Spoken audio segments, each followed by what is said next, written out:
Canada ભણવા ગયેલી 22 વર્ષની ગુજરાતી યુવતીની ચાકુ મારીને હત્યા કરી દેવામાં આવી છે. મૃતકનું નામ વિધિ મેઘા જણાવાયું છે, જે આણંદ જિલ્લાના બોરસદ ટાઉનની રહેવાસી હતી. વિધિને અમેરિકાની બોર્ડર નજીક આવેલા નાયગ્રા રિજનમાં ચાકુ મારવામાં આવ્યું હતું. છેલ્લા 4 વર્ષથી કેનેડા રહેતી વિધિ ત્યાં હાયર સ્ટડીઝ કરી રહી હતી. ભણવાની સાથે તે પાર્ટ ટાઈમ જોબ પણ કરતી હતી. તેમજ કેનેડાની રેસિડેન્સી લેવા માટે પણ તે તૈયારી કરી રહી હતી.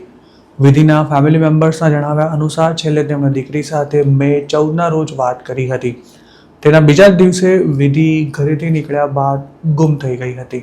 ત્યારબાદ તેની બોડી નાયગ્રા રિજનમાંથી મળી આવી હતી. કેનેડાની પોલીસે પણ નાઇફ અટેકમાં વિધિનું મોત થયું હોવાનું કન્ફર્મ કર્યું છે. જોકે વિધિના પરિવારજનોનો આક્ષેપ છે કે તેમને દીકરીનું મોત થયાના છેક 12 દિવસ બાદ આ ઘટનાની જાણ કરવામાં આવી હતી. આટલા દિવસો દરમિયાન દીકરીનો કોઈ અતોપતો ન લાગતા તેના પરિવારજનોને વિધિ સાથે કંઈક અજુગતું થયું હોવાનો ડર સતાવી રહ્યો હતો. આખરે મે 27ના રોજ તેમને લોકલ પોલીસ સ્ટેશનમાંથી ફોન કરી વિધિના મોતની જાણ કરવામાં આવી હતી. આ મામલે કેનેડાની પોલીસે હત્યાનો કેસ દાખલ કરી વધુ તપાસ હાથ ધરી છે. જોકે વિધિની હત્યા કોણે કરી હતી અને તેની પાછળનો હેતુ શું હતો તેની કોઈ જ કન્ફર્મ વિગતો તેના મોતના 12 દિવસ બાદ પણ પોલીસે નથી આપી. વિધિના એક નજીકના સગા કેનેડામાં જ રહે છે. જોકે વિધિ છેલ્લા 1.5 વર્ષથી અલગ રહેતી હતી. વિધિના મોતની જાણ થઈ ત્યારે તેના પરિવારજનોની હાલત ખૂબ જ ખરાબ થઈ ગઈ હતી. તેના માતા વૈશાલી મેઘા કંઈ બોલવાની સ્થિતિમાં પણ નહોતા રહ્યા. વિધિના માસી સ્નેહલ મેઘાએ આ અંગે અમારા સાથે એકવાર ટાઈમ્સ ઓફ ઇન્ડિયા સાથે વાત કરતાં જણાવ્યું હતું કે મે 14થી કોઈએ વિધિનો ચહેરો પણ નથી જોયો.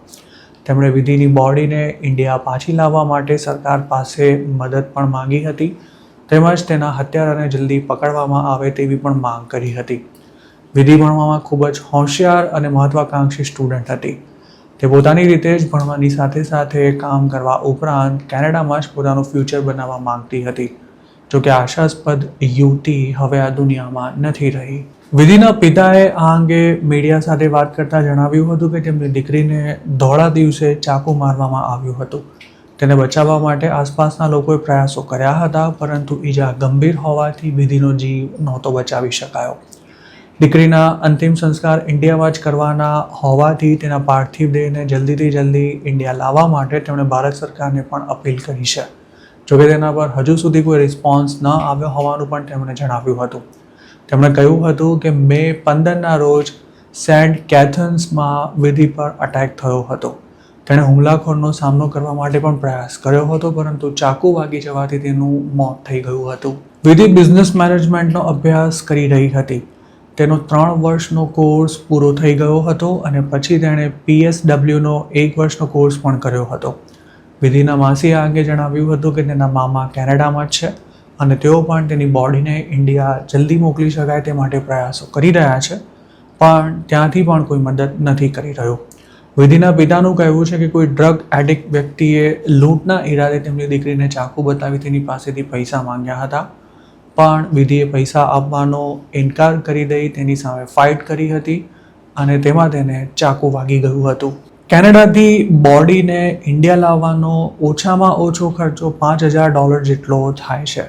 તેમાં વળી હાલના દિવસોમાં હવાઈ મુસાફરી ખૂબ જ મોંઘી થઈ ગઈ હોવાથી એર કાર્ગોના ચાર્જિસ પણ વધી ગયા છે. કેનેડામાં કાયદાકીય પ્રક્રિયા પૂરી થયા બાદ ડોક્યુમેન્ટ્સ થઈ જાય ત્યાર પછી બોડીને ઇન્ડિયા મોકલી શકાય છે અને તેમાં વધુમાં વધુ એકાદ વીક જેટલો સમય લાગી શકે છે.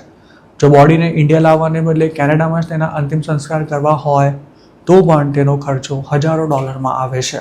કેનેડામાં ભણતા મોટાભાગના ઇન્ડિયન સ્ટુડન્ટ સામાન્ય પરિવારના હોય છે. તેમને વિદેશ મોકલવા માટે જ તેમના પેરેન્ટ્સે લાખો રૂપિયાની લોન લીધી હોય છે. તેવામાં જો સંતાનનું મોત થઈ જાય તો તેની બોડી ઇન્ડિયા લાવવાનું પણ ઘણા પેરેન્ટ્સ અફોર્ડ નથી કરી શકતા હોતા. આવી સ્થિતિમાં ક્રાઉડ ફંડિંગ દ્વારા મૃતકના પરિવારજનોને મદદ કરવામાં આવતી હોય છે, પણ વિધિના કેસમાં આવો કોઈ પ્રયાસ કરાયો છે કે નહીં તેની વિગતો નથી મળી શકી.